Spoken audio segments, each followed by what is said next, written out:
What's going on, everybody? It's be your boy DJ Anonymous. DJ Anonymous with another episode of Sports Biz Music, the podcast. I keep telling y'all the same shit over and over again, but life just hit me every time. But it's the summer. Everything is slow right now. So right now, I'm just trying to just be consistent. And I'm going to be real with y'all. I had a job I'm not going to say I just got the job, but I got the job maybe back in November. I'm not going to tell y'all what job or where I work at because I may, try to stalk me and stuff or whatnot. But the schedule was very crazy, so I couldn't really record how I wanted to record. But now, since I have another position coming up soon, which I'm not going to tell y'all that because ain't none of y'all damn business, I will now be able not only to do podcasts I don't know if I'm going to do on a daily because I try to do it, it's tough. But I'm going to bring back the show back with me and do interviews and stuff and whatnot like I've done before. But let's talk about what's been going on. First of all, congratulations to my Florida Panthers. We won the NHL Stanley Cup. What else happened today? Well, not today, but what else happened recently? No, let's talk about this real quick. So, as I know, the Florida Panthers, we got the ass whooped last year by the Vegas Knights, Golden Knights or whatever. The problem was last year that we was a run and gun offense. We had no defense. We wasn't balanced. We knew how to score on people, but we couldn't stop people from scoring on us. This shit was definitely different. I'm not gonna lie to you, I haven't watched every Panther game, but I've seen I'm not gonna say even a couple. I've seen a few throughout the season. And I could say probably back in January, February, I knew this team was different because before the last 2 years, we knew how to score on people, but we couldn't stop them. Especially last year. Last year, we could put about 8, 9, 10 points on people, but we couldn't score on people. So I knew this year was going to be our year because we was well balanced. We could score, but also we was more we was defense first, then offense. You know what I'm saying? Shout out to Barkov. Shout out to Chucky. Shout out to all them boys. Anyway, as I was watching the playoffs, the first round we played the Tampa Bay Lightning. Lightning ain't really the same no more or whatnot, but I was still scared because the Lightning is the Lightning. They like our big brother. They've been winning the championships since 2004. So we beat them 4-1. The next one was the Boston Bruins, who we own for the last couple years or so. But still always a tough matchup. And side note, it is free agency right now for both NBA and the NHL. And the Boston Bruins, I can say this right now, them boys did their thing. I ain't gonna lie. They signed a few solid players. We're gonna go more in depth in that in another episode. But yeah, we beat them. I believe it was 4-2. Yeah, we beat them in 6 games. Then we ended up playing the Rangers. I knew that series was gonna be tough because the fact that the Rangers kind of play like us. They play a little bit faster. But the thing was that our defense was way better than their offense. So I think we won 6 games as well. But that was a good series too. But let's talk about the Oilers real quick, right? I'm gonna tell y'all this. Connor McDavid, he got him a fan. He got him a new fan. I always knew about Connor McDavid in terms of I just do different bets and stuff and whatnot. Especially if y'all, familiar with Prize Picks. I always go with the over when it go to the shot attempts. Not the shot attempts, the shot at goals. He always at 3.5 or 4.0 or 4.5, but, it's Conor McDavid, you know what I'm saying? But to actually see him, in action is crazy. This man, he's on skates going at 100 miles per hour. He goes so fast, he be forgetting where the puck at, you know what I'm saying? But shout out to Connor McDavid. Shout out to the Oilers. But let me tell you something. we was up 3-0, right? We was up 3-0, and I ain't gonna lie, I thought we was gonna sweep them boys. You know what I'm saying? I thought we was gonna sweep them. I thought it was gonna be over with. But then they came back like they did in they last series on the west side, on the Western Conference. It was an amazing series, like from top to bottom. Before the series even started, I said it was gonna be a good series, but I didn't know that the Panthers was gonna tease us at first, being up 3-0, and then we lose 3 straight. So let me tell you something. Before Game 7, I was like, these boys better win, or I'm not gonna talk to nobody about hockey till next year. And luckily, they won. It was 2-1. What happened was, in my opinion, they went away from their identity this year. This year, it was defense, then offense. Last couple of years, it was run and gun like how the Oilers do. And to me, it was like they I guess when we got whooped 8-2, I believe that was Game 5. Was it 4 or 5 that they put like 8 points on us? I felt like my Panthers felt like they had to go and do that run and gun. I was like, nah, you had to do all that. Stick to your plan. And I feel like they was off. People were saying like, oh no, they got stunned and everything. Maybe that's true. Maybe they did get stunned. But the matter of fact was that they were trying to play. They were pretty much trying to play a style of play that did not work for them for the last 2-3 years. You know what I'm saying? So Game 7 happened. We won. But from start to finish, it was just beautiful hockey on both sides. I'm not even gonna be biased. On the Panthers side and on the Oilers side, it was beautiful, beautiful sequences. Like we scored first, and then the Oilers scored like right back. I was scared. I'm thinking them boys was gonna score like 5 straight points on us. But our defense, which is probably one of the best defenses in the NHL last year, with this past season, showed up and showed out, and we won 2-1, and it was just it felt great because being a Miami native, I never seen the Dolphins win, but the old timers always tell me about them winning. But I have seen when the Marlins won in '97 and in '03, especially '03 because I was much older. I was in middle school. I remember the Miami Heat when they won in 06, 2012, and 2013. The Miami Hurricanes when they won.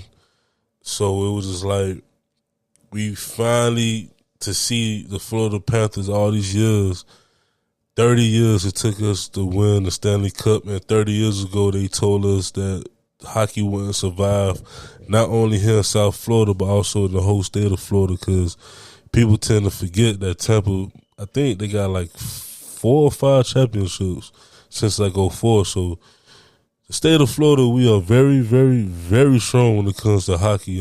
Especially the last 5 years. Every year has always been the Florida team in the Stanley Cup. So shout out to the Panthers. I wish I was out there at the parade, but I ain't gonna lie, I was like, nah, I ain't gonna go out there because they was out there in Fort Lauderdale Beach. Was too many people out there. I mean, it's always gonna be too many people out there, but it was raining, it was hot, and I wasn't feeling well. I'm still overcoming the cold. But yeah, congratulations to the Florida Panthers. Y'all need to step up your game in terms of the Miami Heat, the Dolphins, the Marlins, and the Hurricanes, and my alma mater, my alumni, FIU. Y'all need to step your game up as well. But especially the other 3 professional teams. The reason why I say that is because if y'all pay attention, you don't even have to be a hockey enthusiast or a hockey junkie. If you pay attention to what the Panthers was building for the last 2-3 years, throughout the years they built through the draft, but they also made trades. They made great signings, but it wasn't like desperate signings and stuff like that. They just mold the team, and then they eventually found the coach that could like pretty much take the team to the next level. And I'm going to say this now. I know we lost a couple people through free agency, especially the last couple of days. But I feel like this team could win a couple championships in this decade because they still young. They still, have that same energy. I don't know if we're going to go back-to-back next year. We can because, we got that championship pedigree. We was in the Stanley Cup finals, like I said earlier. Last year, we got our behinds whipped, but this year we won. So I could see us, winning a couple more in this decade just because the way the team is built. All right, so that's hockey. What else? Because I'm just low key trying to keep up with y'all, trying to keep update with y'all too as well. But honestly, at the same time, I want to stay current. So let's talk about the NBA free agency. Just a couple minutes ago, I was saying that the Miami Heat, Marlins, the Dolphins, y'all need to step your game up and stuff, right? So, Miami Heat, this was our time to shine. This was our time to make, the trades, to sign the players that y'all needed to sign. It's been about I know free agency, I think today would be the third day because free agency started on Sunday at 6 p.m. I'm losing confidence in y'all in terms of like making moves. Now, on one hand, we starting to have young assets. We starting to have picks. We're not giving up picks for stupid stuff no more. We not just signing people just to sign people anymore. We actually building a young core, which I feel like the NBA is going to in a direction. I feel like all sports is going in that direction. Like, yeah, you're going to sign a few free agents. You're going to make a couple trades. You may have a couple veterans on the team. But what I like as a Heat fan and people, I ain't going to lie, the fan base is kind of divided. You got some people that be like, man, we want more than other. There's people like, on the other side that says, we do kind of we need to finally like get young and start grow a group of like young talent. And then you also got people like myself that's in the middle that's like, we want that young nucleus, but also at the same time, we want to contend because, this is the Miami Heat. But one thing I would say is that we got young assets, we got young players. We got like me, I like the boy we picked up last year, Yami. He gonna be a bad boy. He kind of remind me of a younger Jimmy Butler in a way, but better shooting, better selection and whatnot. And I feel like he's going to be a problem in the future. I just feel like we got to continue to build around our core. If you're not going to trade Tyler, of course you're not going to trade Bam because Bam just signed an extension. We should try to build around that young core. Let's start off with Bam. Bam is probably one of the best forwards out here in the league right now, but he needs help. Right now, Bam plays like three positions. He plays the center, he plays the power forward, and he plays the point guard.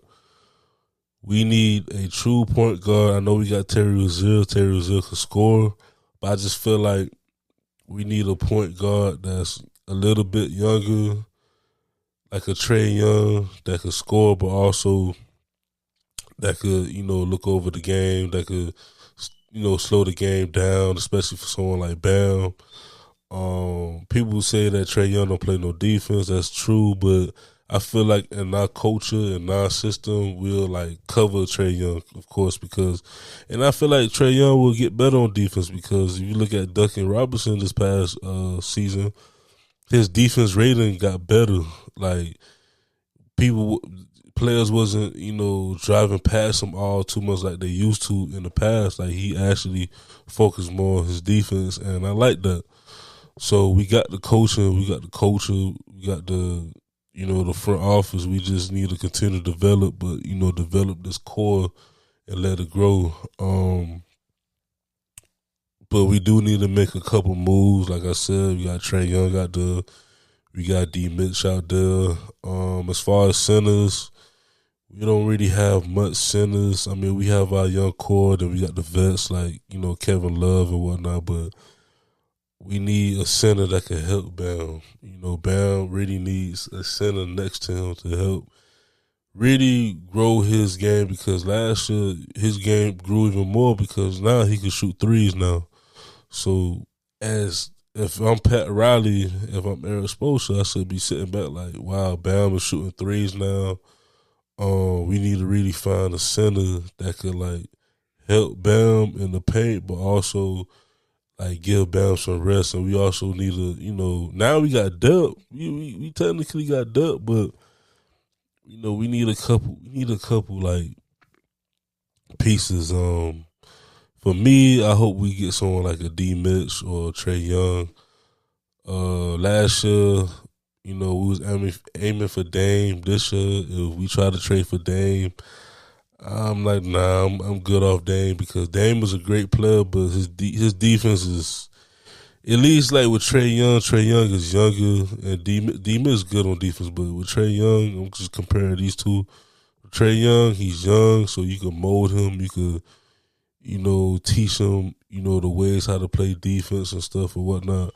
Dame is older. Dame is going to be kind of like, nonchalant and kind of hard headed. So, I'm straight off Dame. So we got that with the Heat. And other free agency news, Klay Thompson left the Warriors, which is crazy.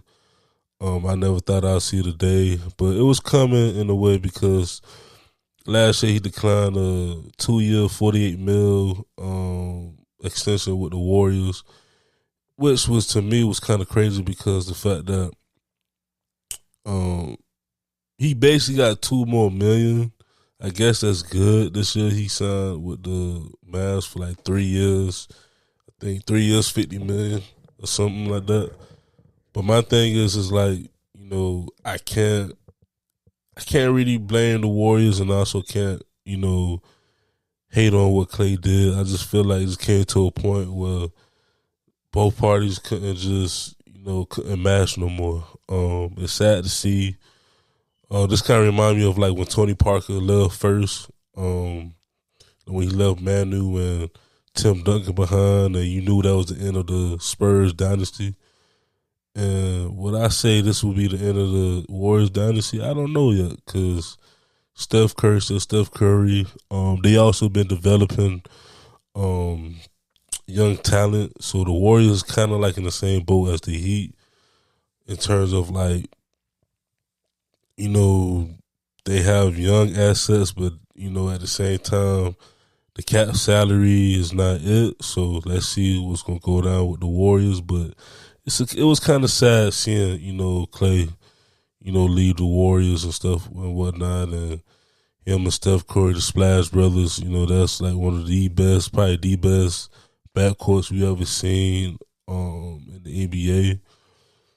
So yeah, that was a shocker. Not a shocker for most people, maybe not a shocker to a lot of people, but it was still a shocker. PG going to the East, 76ers, like I said, the Heat, y'all got to do something, because I know what y'all trying to do, but it's kind of like y'all too much in the middle. Like y'all, like, I don't know if y'all want to be young or if y'all want to still contend. We still got Jimmy out there. Jimmy, that Jimmy going to hit the free agency the next year, so I'm like, in my mind, I feel like we might as well just trade Jimmy and get more assets during the middle of the season, especially if we start off slow. So I'm like, we start off real slow or start off like, average, next year. I think we should, I hate to say it because I love Jimmy, but we have to trade him, because we got to get younger and we got to get more assets and we got to get more picks back. Because these next drafts that's coming up, they're gonna be very deep. So yeah, we had that. PG signed, got his money, left the Clippers, went to the 76ers. I feel like it was a great move for the 76ers. I feel like that's probably one of their missing pieces to go deeper in the playoffs. Boston, they stayed locked and loaded. OKC, to me, they won the free agency. They got the pieces that they needed. They was already a balanced team last year, but they got even more balance and they got more deeper. They got more depth. So I got stay on the lookout with OKC, of course Minnesota, with they picks. And let me tell y'all something. People do not sleep on the San Antonio Spurs. I know Chris Paul is at the end of his career, but he could still be a playmaker in terms of just assisting the ball, giving the ball to the different young talent that they have in San Antonio. I still feel like San Antonio is a couple more moves away from being a real threat in the playoffs, but I'm telling y'all now, the Spurs, they gonna be a problem this year. Especially got Victor out there, 7'5", moving like he's 6'5", 6'3". Then you gonna have Chris Paul out there. Then you got the other young talent out there. Then you got Greg Pop. Pop. The last few years been hard on him and stuff, especially like personal, and also on the court as well. But he's starting to see that he got the talent around him. I forgot the young gentleman name that they picked up, but I think he was from Kentucky, I believe.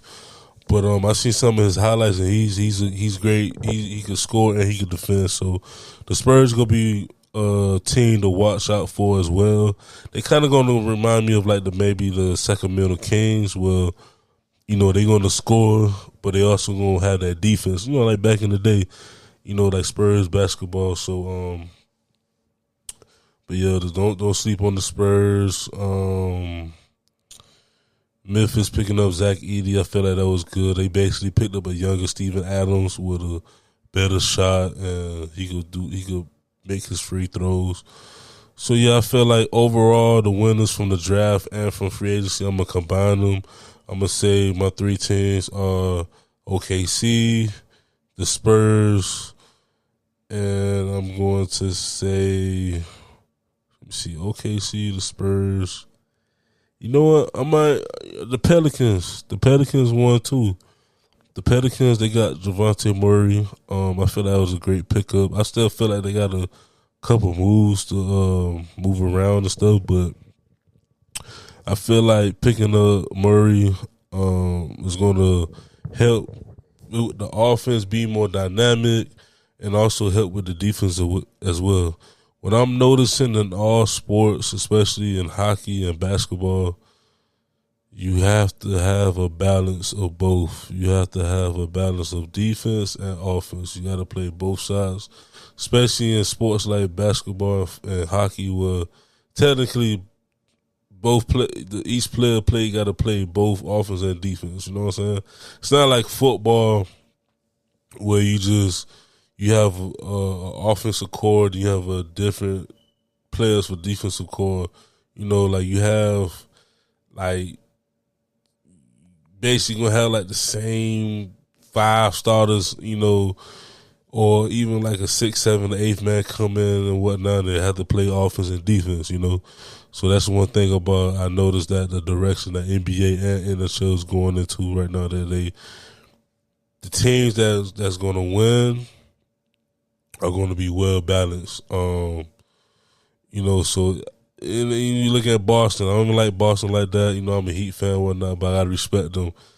They was well balanced this year. They always had a great defense. Offense was always good too, but it was always like inconsistent. But the pieces that they picked up last year, they was well balanced, and nobody couldn't beat them. So congratulations to them, like for one of their championship. So that's pretty much it for now, because free agency is still going on for both sports. Both sports just pretty much just finished maybe a couple of weeks ago.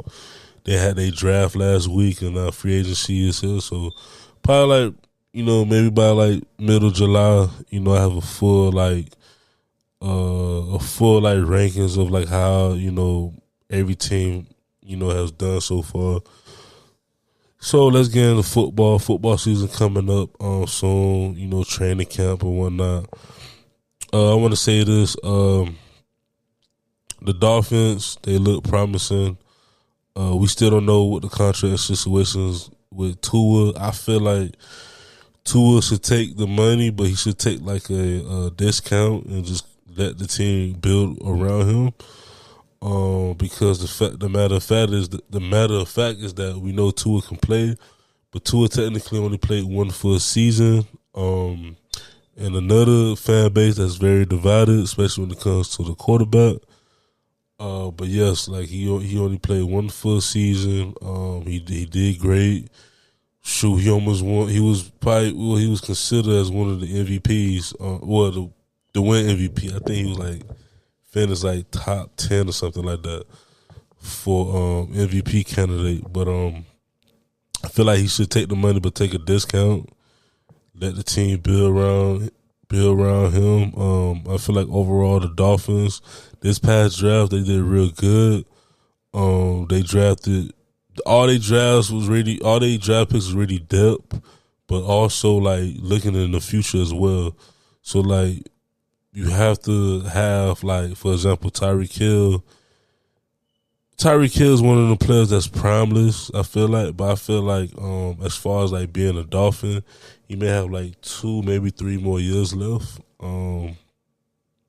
So we had to get a couple speedsters in the draft. What else? We got depth with the DN, the defensive end. Problem because last year we had no depth because everyone was hurt, especially on the D-line, so we got that fixed. So I feel like, this year is going to be a fun year for the Dolphins. I feel like we're going to win a division and also we're going to win a couple playoff games. Will we win the Super Bowl? We can. Let's see, though. We can, though, because once again, we well-balanced. We young. We got a couple vets. And we just sprinkling in, a couple things. So, like, I'm going to try to follow the Dolphins. I may try to go to a couple training camps this year because, like I told y'all, like, when I started one position, my schedule's all over the place now. That I have this position coming up. My position is set scheduled, so I can do more. Pretty much have a life, so y'all gonna start, hearing me talking about reviews about like training camps and whatnot, especially when football come around, when hockey season come back around, basketball season come right back around. So we gonna do that. As far as like baseball season, it's been a disappointment on the Marlins. Of course, I know we traded Luis Perez back in July. I think it was like back in like May. I think it was like May or something like that. But anyway, the new GM that came from the Rays. The only thing I can say is I'm just gonna sit back and see what he's gonna do because the Rays, under his, vision, under his like management, they've been doing good for like the last few years. They almost won the World Series back in 2020 when they faced the Dodgers. Always had a young team. The team always won like over 90 games. So we're going to see what he's going to do, what he got planned for the team. I know I was reading the articles, he was saying that he want to pretty much rebuild the farming system, like make it real strong again. Not just make it good, he want to make it great again. So I'm not mad at that. So I won't be surprised if a few players that we love, like a Chisholm, like especially like a Jazz Chisholm, he gets traded or he get moved before he get his payday, which I feel like we should pay him, but then at the same time, I understand what, most of the fan base is saying. He always get hurt. So, I mean, let's see. But we got a lot of, stuff to play with, especially with the Marlins. They've been kind of winning lately, too, as well. So, I mean, that's just the Marlins. The Marlins is weird. They start off real slow, but the reason why we started real slow too was because our pitching, everyone was hurt. Our rotation, everybody was hurt. So, if you know baseball is like, every other sport, defense, and the main piece of the defense on baseball is the pitcher. The pitcher got to show out. You know what I'm saying? But our starting fives, and they've been hurt, so I can't be mad at that. So we gonna talk more about the Marlins as the season go by, especially when we make more trades and whatnot. And I think the draft they had, I think is coming up either this week. It's always come up around All-Star break, so it's probably coming up real soon. So that's baseball. College sports, talk about UM. UM been making a lot of moves this year, this offseason. I'm excited. I feel like we're going to be a better team, a way better team this year. Now we in the third year of Mario Cristobal, so I feel like we're going to see more of the effect. I've been trying to tell people that in college sports, especially in college football, you can't really judge a coach really by his third or fourth year. You can't judge him in his first and second year, because the fact that he gotta get his men. He gotta get his players. He or she gotta get him or her players. You know what I'm saying? Whether it's football, basketball, women's basketball, softball, you name it. In college sports is different. You gotta recruit your own. First of all, you gotta have your own staff. You gotta get your own staff. Your own recruiters. Then you gotta get your own players. You just gotta build your own culture. If you look at when Nick Saban first went to Alabama, I believe his first year he went 600. I mean, not 600. I'm sorry, he went 500. He went 6-6 or 7-6, something like that. But because he had the last regime players, so when he was recruiting around that time, his recruits came in the following year. So I believe it took him about 2 years, I believe, to win a championship. But that's Nick Saban. Nick Saban. That's the GOAT. But I'm just saying, as an example, you're going to have, especially when you just hire, another example, Mac Brown. Mac Brown was just hired maybe, 2-3 years ago, I believe. Sorry, y'all, still overcoming the cold, but maybe about 2-3 years ago. Now you see the effectiveness that he have. He finally got his players, because Matt Brown is defense first. So North Carolina had a great defense this past year. So I'm pretty sure this year is gonna be even better. But yeah, Mario, he's just recruiting, getting transfers, signing, top recruits for this year and next year and beyond. So truth be told, I believe in Mario Cristobal. I believe this year, I'm not going to have a prediction yet, because I'm going to wait till the season get closer and closer. But maybe I could see a 10-win season. I could probably see that. I'm not going to go overboard and say, we're going to win the national championship. I mean, we can, because we have the expansion as well, which we're going to talk more as the season get closer. But I feel like we could go and do what we need to do. And then in other news, I'm just ready for college 25 to come out. Everybody should know that listen to my podcast, I play video games and whatnot. And college 25 with a new NCAA coming out. It's coming out in a couple weeks or so. And, the last game we had was probably 10 years ago. It was 2014, NCAA 2014. So I'm ready. My gamer tag is King Mobley 305. I'm gonna keep saying that as time progresses, because I told myself this fall, starting when the college 25 come out, I want to play more games, online games and stuff and whatnot. But yeah, man, that's pretty much it so far for now. like I told y'all, I'm gonna be more. Try to be more. I'm not even gonna say daily or weekly or monthly. I'm not even gonna say none of that no more. I'm just gonna try to be consistent. You know what I'm saying? Try to be more consistent with y'all, man. But other than that, man, this been your boy DJ Anonymous. DJ Anonymous for another episode of Sports Biz Music, the podcast. And I'll holler at y'all later. Peace.